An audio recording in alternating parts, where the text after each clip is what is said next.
अजून काय सांगाल, तुम्हाला कोणते पदार्थ आवडतात किंवा कोकणात तुमचं घर आहे तुम्ही सांगितलं मला.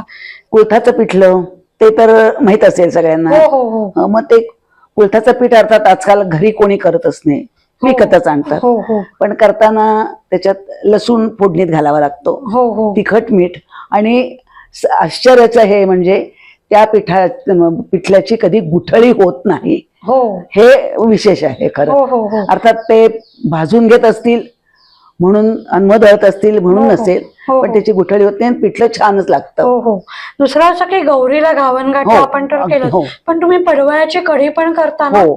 मग ते कशी करता?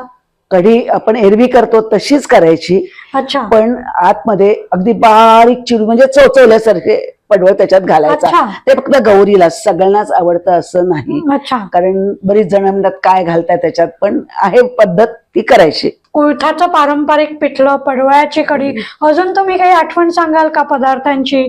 श्रावण घेवड्याची भाजी आम्ही हरभऱ्याची डाळ म्हणजे वाटी डाळ घालून करतो.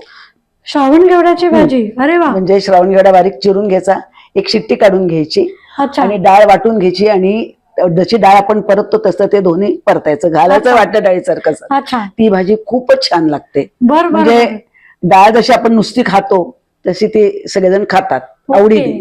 ओके.